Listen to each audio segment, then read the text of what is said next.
News first channel ವೀಕ್ಷಕರಿಗೆ ಭವಿಷ್ಯ ಈ ದಿನ ಕಾರ್ಯಕ್ರಮಕ್ಕೆ ಸ್ವಾಗತ. ಮೊದಲು ಮೇಷರಾಶಿ. ಮೇಷರಾಶಿಯ ಕಬ್ಬಿಣ ವ್ಯಾಪಾರಸ್ಥರಿಗೆ ತುಂಬ ಬೇಡಿಕೆ ಬರುವಂತಹ ದಿವಸ, ಲಾಭವೂ ಕೂಡ ಹೆಚ್ಚಾಗುವಂಥದ್ದು. ನಿಮ್ಮ ಕೆಲಸಕ್ಕೆ ಅಥವಾ ನೀವು ಪದಾರ್ಥಗಳನ್ನು ಒದಗಿಸುವಂತಹ ಒಂದು ವ್ಯವಸ್ಥೆಗೆ ಜನ ನಿಮ್ಮನ್ನು ನಂಬಿ ವ್ಯವಹಾರವನ್ನು ಹೆಚ್ಚು ಮಾಡಿಕೊಳ್ತಾರೆ ಅಂತಕ್ಕಂಥದ್ದು. ನಿಮ್ಮ ತ್ಯಾಗ ಹಾಗೂ ಪ್ರಾಮಾಣಿಕತೆಯ ದುಡಿಮೆ ಏನಿದೆ ಅದು ನಿಮ್ಮನ್ನು ಸಿರಿವಂತರನ್ನಾಗಿ ಮಾಡುತ್ತೆ. ಆ ಪ್ರಾಮಾಣಿಕತೆಗೆ ಬೆಲೆ ಕಟ್ಟೋದಕ್ಕೆ ಸಾಧ್ಯವೇ ಆಗೋದಿಲ್ಲ. ಅದು ನಿಮ್ಮನ್ನು ಕೈ ಹಿಡಿತಕ್ಕಂತಹದ್ದು. ಕೆಲಸಗಾರರು ನಿಮಗೆ ಸಂಪೂರ್ಣವಾದಂತಹ ಸಹಕಾರವನ್ನು ನೀಡುತ್ತಾರೆ. ಅವರಿಂದಲೇ ನೀವು ಶ್ರೀಮಂತರಾಗಲಿಕ್ಕೆ ಆಗುವಂಥದ್ದು. ಲಾಭ ಮತ್ತು ಬಿಡುವಿಲ್ಲದೆ ಇರತಕ್ಕಂತಹ ಕೆಲಸ ಏನಿದೆ ಅದು ಪರಿಪೂರ್ಣವಾಗಿ ನಿಮ್ಮನ್ನು ಆವರಿಸ್ಕೊಂಡು ಬಿಡುತ್ತೆ. ಒಂದು ಕ್ಷಣವೂ ಕೂಡ ನಿಮಗೆ ಸಮಯಾವಕಾಶ ಅನ್ನುವಂಥದ್ದು ಇಲ್ಲದೇ ಇರುವ ಹಾಗಾಗುತ್ತೆ. ಶೀತ ಸಂಬಂಧಿಯಾದಂತಹ ಸಮಸ್ಯೆಗಳು ಮತ್ತು ಯಥಾ ಪ್ರಕಾರ ಕೌಟುಂಬಿಕವಾದಂತಹ ಏನು ಜಂಜಾಟ, ಮಾನಸಿಕವಾಗಿ ಅಸಮಾಧಾನ ಇವೆಲ್ಲವನ್ನು ನೀವು ನೋಡಬೇಕಾದಂಥದ್ದು. ಗ್ರಾಹಕರಿಗೆ ಆ ಪದಾರ್ಥಗಳನ್ನು ಸಕಾಲದಲ್ಲಿ ಒದಗಿಸೋದಕ್ಕೆ ನೀವು ಸೋತು ಬಿಡ್ತೀರಿ. ಅಂದರೆ ಅಷ್ಟು ಒತ್ತಡಗಳು ನಿಮಗೆ ಬರಬಹುದು ಅನ್ನುವಂಥದ್ದು. ನಭೋದೇವನನ್ನು ಪ್ರಾರ್ಥನೆ ಮಾಡಿ ಶುಭವಾಗಿ. ವೃಷಭ ರಾಶಿ. ಹಲವಾರು ರೋಗಕ್ಕೆ ಔಷಧಿಯನ್ನು ನೀಡ್ತಕ್ಕಂತಹ ಶಕ್ತಿಯೋ ಒದಗಿಸ್ತಕ್ಕಂತಹ ಒಂದು ಆರ್ಥಿಕ ಬಲವೋ ನಿಮಗಿರಬೇಕಾದ್ರೆ ನೀವೇ ಆರೋಗ್ಯದಲ್ಲಿ ವ್ಯತ್ಯಾಸವನ್ನು ಮಾಡಿಕೊಂಡು ನರಳಬೇಕಾದಂಥದ್ದು. ಅಂದರೆ ನಾವು ಏನೇ ಮಾಡಲಿ, ಹೇಗೇ ಇರಲಿ, ಗ್ರಹಗತಿ ಅನ್ನುವಂಥದ್ದು ಕೆಟ್ಟಾಗ ಯಾರನ್ನೂ ಬಿಡೋದಿಲ್ಲ ಅನ್ನೋದಕ್ಕೆ ಇವೆಲ್ಲ ಸಾಕ್ಷಿಯಾಗ್ತಾ ಹೋಗುತ್ತೆ. ಕೆಲಸದ ಒತ್ತಡದಿಂದ ಸ್ವಲ್ಪ ಆಯಾಸವಾಗುತ್ತೆ.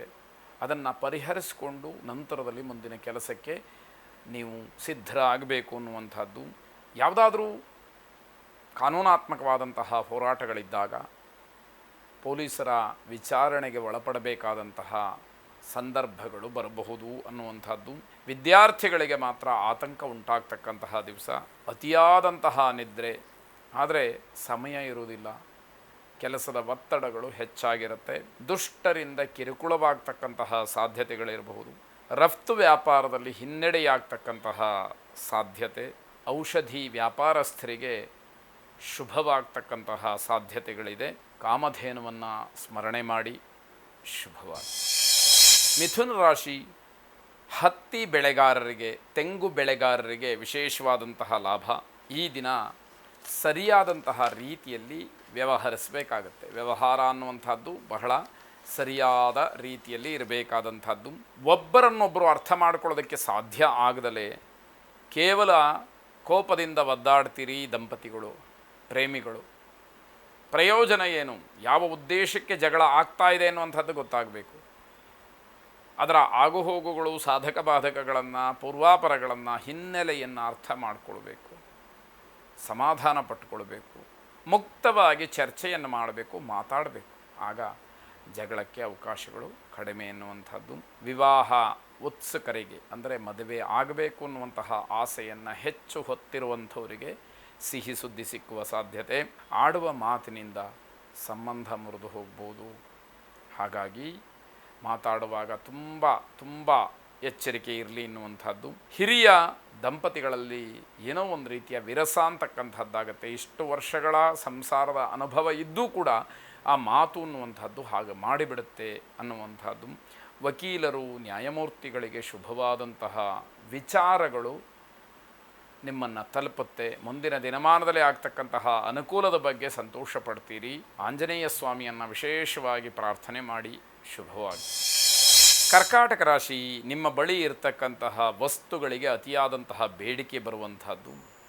ಆ ರೀತಿಯ ವಿಶೇಷ ಪದಾರ್ಥಗಳ ಸಂಗ್ರಹ ನಿಮ್ಮಿಂದ ಆಗಿರುತ್ತೆ ಅಂತ ಅರ್ಥ. ರಾಸಾಯನಿಕ ವಸ್ತುಗಳ ವ್ಯಾಪಾರಸ್ಥರಿಗೆ ಅನಿರೀಕ್ಷಿತವಾದಂತಹ ಲಾಭ. ಆ ಮಟ್ಟದ ಲಾಭ ಸಿಕ್ಕತ್ತೆ ಅಂತ ಹೇಳಿ ನೀವು ಕನಸಿನಲ್ಲೂ ಕೂಡ ಅಂದುಕೊಂಡಿರೋದಿಲ್ಲ. ಅಂತಹ ಒಂದು ಲಾಭ ನಿಮಗೆ ಈ ದಿವಸ ಸಿಕ್ಕುವಂಥದ್ದು. ಆಲಸ್ಯ ಬಿಟ್ಟು ಕೆಲಸವನ್ನು ಮಾಡಬೇಕು. ಸದಾ ಉತ್ಸುಕರಾಗಿ ಕೆಲಸವನ್ನು ಮಾಡಿದರೆ ಲಾಭವೂ, ದ್ರವ್ಯ ಲಾಭವೂ, ನಿಮ್ಮದಿಗೆ ಸಿಕ್ಕುವಂಥದ್ದಾಗತ್ತೆ. ಕಂಟಕದ ಸೂಚನೆಗಳು ಬರ್ತಾ ಇರುತ್ತೆ, ಎಚ್ಚರಿಕೆಯನ್ನು ವಹಿಸಿ. ಹೈನುಗಾರಿಕೆ ಮತ್ತು ಜಲಸಂಬಂಧಿಯಾದಂತಹ ವಸ್ತುವನ್ನು ಮಾರಾಟ ಮಾಡ್ತಕ್ಕಂಥವ್ರಿಗೆ ಲಾಭ ಹೆಚ್ಚಿರುವಂಥದ್ದು. ಶಿಂಶುಮಾರನನ್ನು ವಿಶೇಷವಾಗಿ ಪ್ರಾರ್ಥನೆ ಮಾಡಿ. ಶುಭವಾಗಿ.